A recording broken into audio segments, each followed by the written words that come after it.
What's up, fellow adult collectors? Welcome to Civilian Collectibles.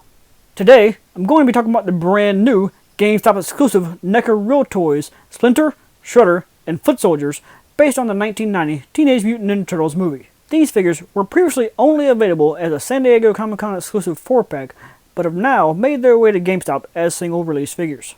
Much like it was with the Turtles themselves in the previous year, each individual figure is mostly the same as what you got in the 4-pack, but there are some accessories that you can only get that way. Later on, I will be showing exactly what those differences are. If this is your first time landing on my channel, hi, my name is Seville, and here I like to discuss action figures and other collectibles based on my favorite movies, TV shows, and video games. If you enjoy this video, please give me a thumbs up and drop a comment below. Don't forget to subscribe and hit that notification bell. Now with all 4 figures out of the package, I'm going to take a look at each one individually. Mostly individually, because the Foot Soldiers are pretty much the same figure, therefore I'll look at them together. As far as the sculpt is concerned, yes, they are the exact same body mold. It's the colors that are actually just a little bit different.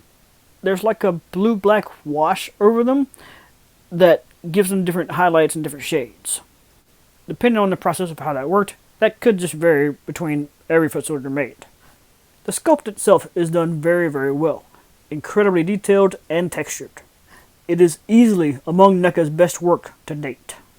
I honestly cannot fathom how these Foot Soldiers could have been done any better than they are. Plus, all the accessories they get make them well worth the price. Along with the closed fist hands already on the figures, each soldier comes with a pair of grip hands to hold the weapons, as well as fully open palmed hands. They also have alternative versions of their bandanas.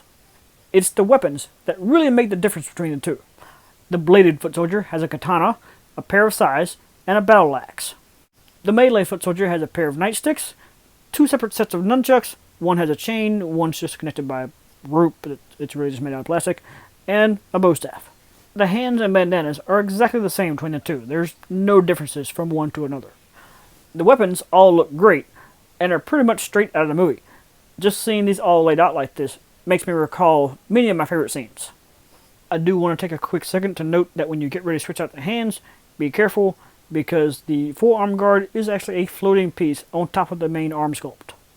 Making it that way kinda makes me think that NECA is taking a page out of the Storm Collectibles book. Also, the darker strap around his waist is actually an elastic fabric that can be used to hold some of the weapons.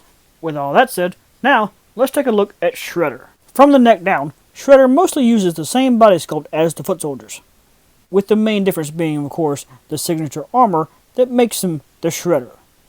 Then, of course, instead of the black suits, his is red, and instead of that blue-black wash from the other figures, this one has a glitter wash. The fabric in the suit of the movie did have a bit of a shine to it, and the glitter was an interesting way to achieve that. The head sculpt is the standout part of this figure. The helmet design, the mask, the face underneath, it's all spot on. The face mask itself does come off to reveal the scarred face of Oroku Saki underneath. The sculpting detail here is incredibly impressive, especially considering it had to all be done with photo references. They couldn't have scanned anything to do this because this is a 30-year-old movie that they're pulling this from. The only complaint I have about this figure at all might just be mine, but the eyes don't quite look the same direction. As far as Shredder's accessories go, he does have 2 extra pairs of hands, just like the Foot Soldiers, with 1 pair of grip hands for the weapons and 1 pair of totally open palm hands.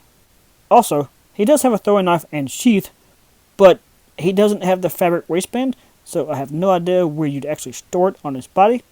But I understand why they included it, because this is the one he throws at Splinter at the end of the movie. Of course, his primary weapon is the spear, and it does look really, really good. Just like the Foot Soldiers, the bladed armor on his forearm is a separate piece, so it can come off when you go to switch out the hands. My favorite accessory that Shredder comes with, though, is the cape. It comes all folded up and wrapped up in the packages to begin with, but once it's all open and spread out, it is not a disappointment in the slightest. The outside is the correct silver with the black stripes pattern, and the inside is just totally black. Kind of like a two-way mirror. From the inside, it's almost totally sheer, but then from the outside, it's more translucent. Once you have it around Shredder's neck, the way to connect it is a simple metal clasp. Down each side of the edge of the cape is a metal wire so that you can direct it. Shredder can either be fully cloaked, like how you first saw him in the movie, or you can spread the cape out and behind his armor to have it all exposed. It can be a little tricky to get the wires to sit exactly where you want them around his neckline and in between the armor and the helmet, but it doesn't really look that bad. In order to be long enough to fully cloak him, it is a bit long on the back end when you have it down like this, so it's not going to sit just right behind his feet. But with the wires in there, you can play with it until you get exactly where you want it. Even though he didn't really wear it while he fought in the movie, it just looks too awesome to not have it on. For the articulation, I'm actually going to switch over back to the foot soldier because it is pretty much the same. The only real difference would be that Shredder's head doesn't have quite the same mobility because of the helmet. The foot soldier does have a joint at both the top and bottom of the neck, so it has a wide range of movement going up and down.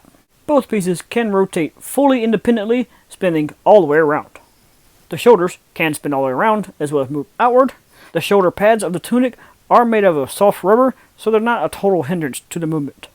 The elbows are double jointed, but they only fold a little better than 90 degrees. The wrists also have full rotation, plus the peg for back and forth movement. The torso does have a tornado waist for full rotation. The hips can spread out sideways really far, and also do really well front to back. The knees are double jointed, plus they do have rotation at the top joint. And finally, the ankles do have a full range of pivot motion. Of the four, Splinter is the most unique. Really, he has nothing in common with the other figures. As some of you may know, I'm not really a big advocate on cloth items being made for 6 or 7 inch figures. But in the case of Splinter, it does work really well, since it is supposed to be a robe that can be oversized and tattered and out of shape. The robe itself does have some holes and cuts purposely made into it, but it is leading to some threads being loose and coming out of it. Even so though, just like I've said with all the other figures so far, Splinter looks like he walked straight out of the movie. The sculpt, paint, and even the colors of the robe are nearly done perfectly. Just the overall sense of realism with this figure is immaculate. In all honesty though, I do think that the best way to show the realism of this figure is without the robe. Underneath the robe, every single aspect of this figure is still sculpted and detailed and painted perfectly. Even though it's incredibly unlikely anyone would ever display him like this, NECA still went to the trouble of not sparing any effort into this sculpt. Before I get into his articulation, I do want to note that he did include 3 accessories, being a pair of nunchucks, a slice of pizza, and the TCRI canister. The pizza is pretty much the same as what came with the Turtles last year. The nunchucks are really similar to Michelangelo's from last year, but instead of being an actual string that connects them like Mikey's, this one has a plastic connector. The standout piece is of course the canister, which is sculpted and painted and decoed really well. So now, let's move on to Splinter's articulation. The head, neck, and torso are all on individual ball joints, allowing for a wide range of back and forth movement and full rotation per piece. The shoulders can spin all the way around as well as move outward. The elbows are double jointed and fold pretty well, plus they can rotate at the top joint. The wrists also have full rotation as well as the back and forth movement. The hips can spread out pretty far. The knees are once again double jointed with rotation at the top. The back of his foot, that will be kind of like his ankle, also has full rotation as well as some solid back and forth movement, plus there's a toe joint.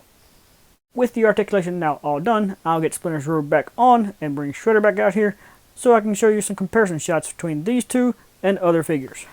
Starting of course with the 1990 Turtles themselves. Just for a good size range, also from NECA, is Jason Voorhees on the left and Chucky on the right.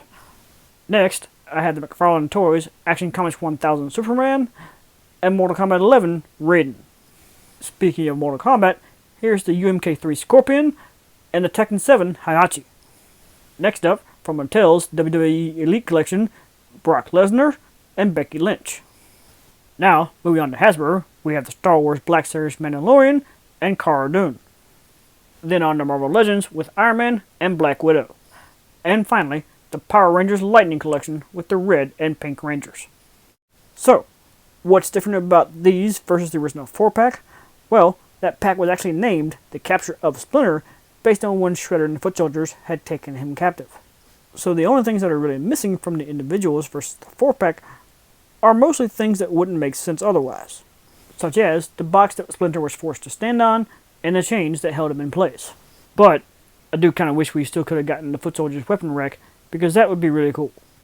However, with all that said, it's time to run the GameStop exclusive version of these figures through my guidelines for a complete and fair review. I know these aren't new sculpts, but this is the first time they're available at a wide market release, so I'm still going to count it. All of these figures are highly detailed and incredibly accurate.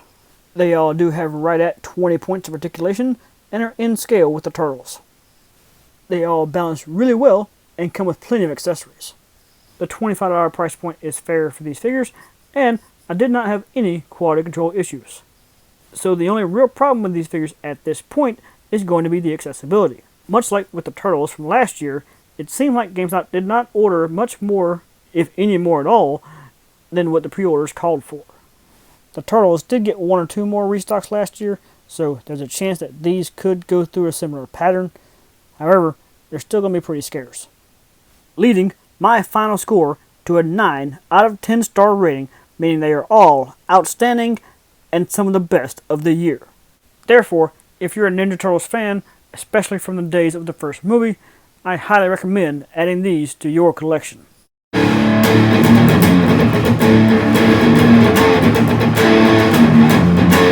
Thank you guys for watching, and if you like this video, get over here! And subscribe to Civilian Collectibles.